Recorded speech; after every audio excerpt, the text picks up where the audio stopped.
Shri G Stephen.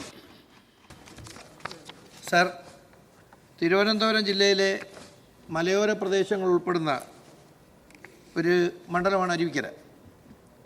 8 പഞ്ചായത്തിൽ 4 പഞ്ചായത്തുകൾ വനമേഖല അടങ്ങുന്നതാണ് സർ.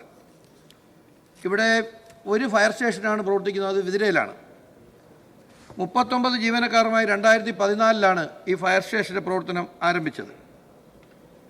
പോലീസ് വകുപ്പിൻ്റെ കയ്യിലുണ്ടായിരുന്ന പഴകിയ 4 ക്വാർട്ടേഴ്സുകളിലാണ് ഈ ഫയർ സ്റ്റേഷൻ പ്രവർത്തിച്ചു വരുന്നത്. ഇവിടെ ശരിയായ രീതിയിലൊരു ഓഫീസ് പ്രവർത്തനം നടത്താൻ കഴിയാത്ത സാഹചര്യമാണ് നിലനിൽക്കുന്നത്. ഓഫീസ് സ്ഥാപിച്ച് 12 വർഷമായിട്ടും ഭൗതിക സാഹചര്യങ്ങൾ മെച്ചപ്പെടുത്താൻ കഴിയാത്ത സ്ഥിതിയാണ് സർ.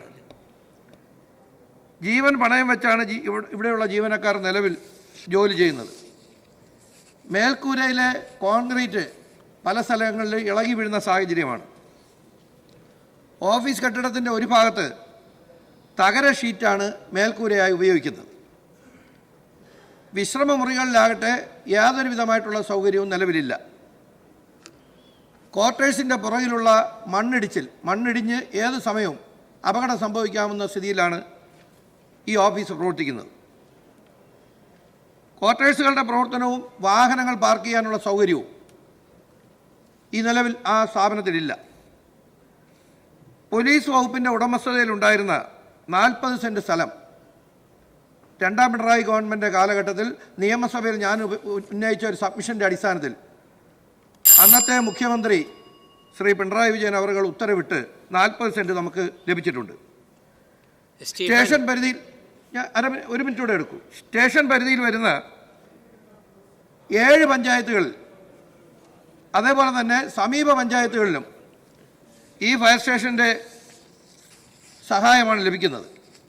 കാട്ടുതീ, വനത്തിനുള്ളിലുണ്ടാകുന്ന അപകടങ്ങൾ, കല്ലാറടക്കമുള്ള നദികളിലുണ്ടാകുന്ന അപകടങ്ങൾ, ഇതെല്ലാം പരിഹരിക്കുന്നതിന് ഈ ഫയർ സ്റ്റേഷനെ മാത്രമാണ് നമ്മൾ ആശ്രയിക്കുന്നത്. നിലവിൽ പുതിയ കെട്ടിട നിർമ്മാണത്തിന് 4,56,40,000 രൂപയുടെ പ്രപ്പോസൽ സർക്കാരിൻ്റെ കൈവശമുണ്ട്. ഈ സാഹചര്യത്തിൽ വനമേഖല ഉൾപ്പെടുന്ന പ്രദേശമെന്ന കാര്യം കൂടി പരിഗണിച്ച് വിതുര ഫയർ സ്റ്റേഷന് ഒരു പുതിയ കെട്ടിടം നിർമ്മിക്കുന്നതിന് വേണ്ടിയുള്ള നടപടികൾ അവസാന ഘട്ടത്തിലായപ്പോഴാണ് ഇലക്ഷൻ പ്രഖ്യാപിച്ചത്. അല്ലെങ്കിൽ ആ കെട്ടിടം അനുവദിച്ച് കിട്ടുമായിരുന്നു. ഈ സർക്കാർ അടിയന്തരമായി ആ കെട്ടിടം നിർമ്മിക്കുന്നതിന് വേണ്ടിയുള്ള 4,56,40,000 രൂപയുടെ ഭരണാനുമതി നൽകണമെന്ന് ഈ സബ്മിഷനിലൂടെ ഞാൻ ഉന്നയിക്കുന്നു. ബഹുമാനപ്പെട്ട ആഭ്യന്തര വകുപ്പ് മന്ത്രി. സാർ, വിതുര ഫയർ സ്റ്റേഷൻ നിലവിൽ വിതുര പോലീസ് സ്റ്റേഷന് വേണ്ടി താൽക്കാലികമായി അനുവദിച്ച പോലീസ് വകുപ്പിൻ്റെ അധീനതയിലുള്ള പഴക്കം ചെന്ന ക്വാർട്ടേഴ്സിലെ പരിമിതമായ സ്ഥലത്താണ് പ്രവർത്തിച്ചു വരുന്നത്. ഓഫീസിൻ്റെ സുഗമമായ പ്രവർത്തനത്തിനും അഗ്നിസുരക്ഷാ വാഹനങ്ങളും മറ്റു ഉപകരണങ്ങളും സുരക്ഷിതമായും കാര്യക്ഷമമായും സൂക്ഷിക്കുന്നതിനും നിലവിലെ സ്ഥലം പര്യാപ്തമല്ല. അഗ്നിരക്ഷാ നിലയത്തിൻ്റെ പുതിയ കെട്ടിടം നിർമ്മിക്കുന്നതിനായി ലഭിച്ച പോലീസ് വകുപ്പിൻ്റെ അധീനതയിലുള്ള 40 സെൻറ്റ് സ്ഥലത്ത് കെട്ടിടം നിർമ്മിക്കുന്നതിന് എസ്റ്റിമേറ്റ് തുകയായ 456.4 ലക്ഷം രൂപ 40, 59, 60, 51, 85 അഗ്നിപ്രതിരോധവും നിയന്ത്രണവും PV എന്ന ശീർഷകത്തിൽ അധികമായി വകയിരുത്തി ഭരണാനുമതി നൽകുന്നതിനായി 2025-26 സാമ്പത്തിക വർഷം ശുപാർശ ലഭിച്ചിരുന്നെങ്കിലും അംഗീകാരം നൽകിയിരുന്നില്ല. എന്നാൽ 2026-27 സാമ്പത്തിക വർഷത്തിൽ ഫയർ സ്റ്റേഷൻ കെട്ടിടങ്ങളുടെയും ക്വാർട്ടേഴ്സിൻ്റെയും നിർമ്മാണത്തിന് 24.2998 കോടി രൂപ വകയിരുത്തിയിട്ടുണ്ട്.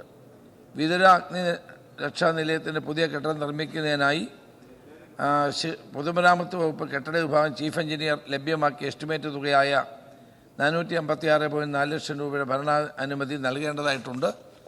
ബഹുമാനപ്പെട്ട അംഗം സ്റ്റീഫൻ പറഞ്ഞ കാര്യങ്ങളെല്ലാം ശരിയാണ്. ഞാൻ ഏതായാലും അത് പരിശോധിച്ച ശേഷം പൊതുമരാമത്ത് വകുപ്പിൽ നിന്ന് ഭരണാനുമതി കൊടുക്കാനുള്ള സത്വര നടപടികൾ സ്വീകരിക്കും.